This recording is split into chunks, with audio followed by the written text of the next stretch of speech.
네, 오늘은 9월 17일입니다. 화요일입니다. 새벽 예배 나오시는 우리 성도님들을 환영합니다. 말씀 나누기 전에 공동기도 제목으로 기도하시겠습니다. 배옥준 집사의 뇌졸중을 치료해 주십시오. 언어가 회복되고 오른쪽 팔다리에 힘이 생겨나도록 해주십시오. 권하자 집사가 다시 걷도록 해주십시오. 이승학 성도의 뇌종양 치료가 잘 되게 해주십시오. 권현민 형제를 치료해 주십시오. 김에브라임 형제가 신장 이식을 속히 받도록 해주십시오. 김시 집사가 걷도록 해주십시오. 오수조 선교사의 건강을 회복시켜 주십시오.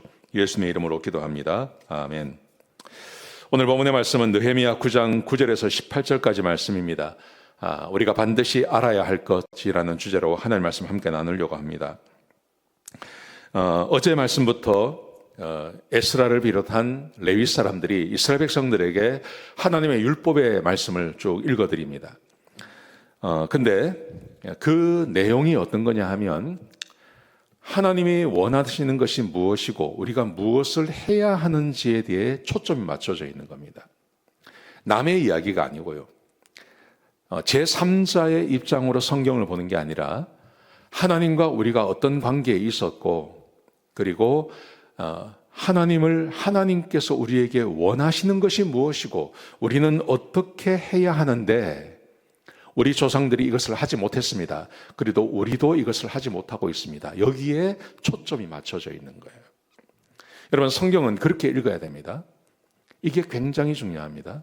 하나님과 나의 이야기로 읽어야 되고 하나님께서 나에게 무엇을 요구하시며 내가 하나님께서 요구하시는 그 삶을 살아내느냐 아니면 살지 못하느냐로 우리 인생이 판가름이 난다는 것을 거기에 초점을 두고 성경을 읽으셔야 되는 거예요. 오늘 본문에 보시면 이렇게 되어 있습니다. 9절부터 15절까지는 하나님께서 이스라엘 백성들에게 베풀어 주신 이야기가 나와요. 그리고 16절부터 18절까지는 그런 하나님께 자기 조상들이 어떻게 반응했는지가 기록되어져 있습니다. 이런 말씀입니다. 9절에 보시면 우리 조상들이 애굽에서 받은 고난을 하나님께서 감찰하시고 그들의 부르짖음을 들으셨습니다. 10절에서는요. 그래서 하나님께서 이적과 기사를 베푸셔서 바로를 치셨습니다.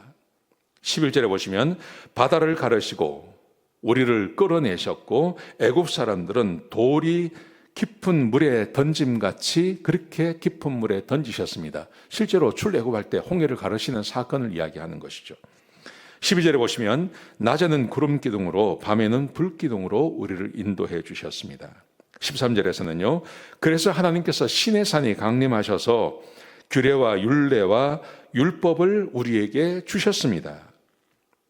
그리고 안식일에 대해서 우리에게 말씀해 주셨습니다. 그리고 모세를 통해서 계명과 율례와 율법을 그들에게 명령해 주셨습니다. 15절에서는 우리에게 양식을 주시고 양식 만나를 내려주시고 반석에서 물을 내시고 맹세하신 땅으로 우리를 데리고 가셨습니다. 출애굽기 전체를 이야기하면서 여호수아까지 이야기해 주신 거죠. 여호수아까지 쭉 설명하신 거죠. 그런데 16절에 보시면 백성의 행위를 이렇게 말합니다. 조상들은 교만하고 목을 굳게 하여서 하나님의 명령을 따르지 않았습니다. 17절에서는요. 주를 거역하며 그들 가운데 행하신 기적을 잊어버리고 목을 굳게 하여 패역하였습니다. 그리고 때만 되면 우두머리를 세워서 종되었던 땅으로 돌아가자고 했습니다. 이스라엘 백성들이 광야에서 이런 일을 계속하지 않았습니까? 그리고 18절에 보시면 송아지를 만들어 우리를 인도해낸 신이라고 이야기하고 하나님을 크게 모독하였습니다. 하나님께서 하신 일, 하나님은 끊임없이 은혜를 베풀어 주십니다. 애굽 땅에서 행하던 그 고통을 보시고 하나님께서는 그들을 구원해 주시고 하나님의 힘을 드러내 보여주시고 출애굽시켜 주시고 홍해를 지나가게 하시고 그를 추격해오던 그 모든 애굽의 군대를 다 홍해에 빠뜨리시고 낮에는 구름 기둥으로 밤에는 불 기둥으로 그리고 아침에는 만나로 저녁에는 메추라기로 목이 마르다고 하면 반석에서 물이 나게 하시고 하나님께서 그렇게 인도해 주셨습니다. 그러나 우리 조상들은 때만 되면 교만하여지고 목이 곧아서 하나님 말씀에 순종하지 아니하고 우상을 숭배하고 또 지도자를 세워서 애굽으로 돌아가자고 이야기하고 금송아지를 만들어 놓고 이것이 우리를 인도해낸 하나님이라고 이야기했습니다. 여러분, 이 이야기를 들으면서 이스라엘 백성들이 거기서 엎드려 하나님 앞에 회개하고 울부짖고 그들이 회개했던 거예요. 이런 이야기를 들으면서요. 그래서 우리에게 고난이 왔구나. 그래서 우리가 이렇게 나라를 빼앗기고 성전이 무너지고 성벽이 무너지고 그래서 우리가 이런 일을 당했구나. 이렇게 말하는 거예요. 이 말씀이 굉장히 중요하죠. 우리가 반드시 알아야 할 것, 하나님과 우리 사이의 관계입니다. 하나님은 나에게 뭘 원하시고 나는 하나님 앞에 어떻게 살아야 하는지에 대한 이야기를 우리가 반드시 알아야 하는 것입니다. 이스라엘 백성들에게 이 이야기를 해주는 겁니다. 이스라엘 백성들에게 이 이야기를 해주니 백성들이 엎드려 하나님 앞에 회개했던 것입니다. 저는 지금도 마찬가지라고 생각합니다. 제가 여러 번 말씀드렸는데 하나님께서 우리를 구원하셨죠. 우리를 구원하신 것은 마치 이스라엘 백성들과 대하면 이런 것과 같습니다. 아브라함을 선택하셔서 하나님의 백성 삼은 것과 같습니다. 우리를 구원해 주셨습니다. 하나님께서 우리를 구원하신 목적이 뭡니까?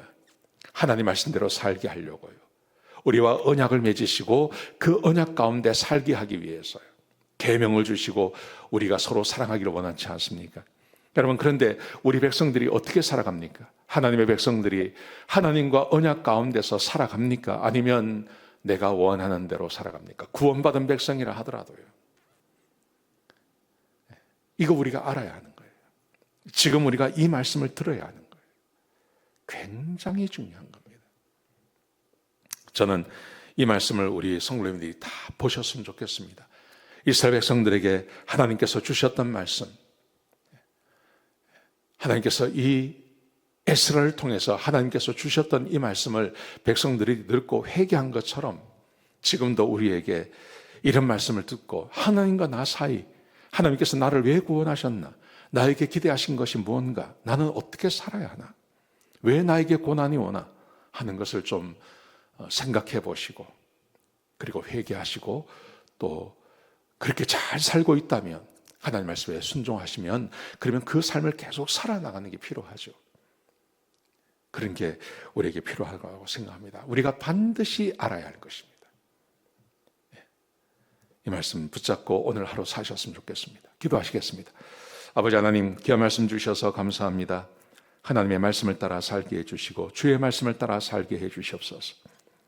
허투루 시간을 보내는 사람이 없게 하시고 주께서 주신 말씀대로 우리가 살아갈 수 있는 그런 귀한 성도님들 다 될 수 있도록 역사하여 주옵소서. 우리가 꼭 알아야 할 하나님과 우리 사이, 주께서 우리에게 무엇을 기대하시는지, 내가 그 말씀대로 살아가고 있는지 한번 돌아보게 하여 주옵소서. 감사합니다. 예수님의 귀하신 이름으로 간절히 기도드렸습니다. 아멘.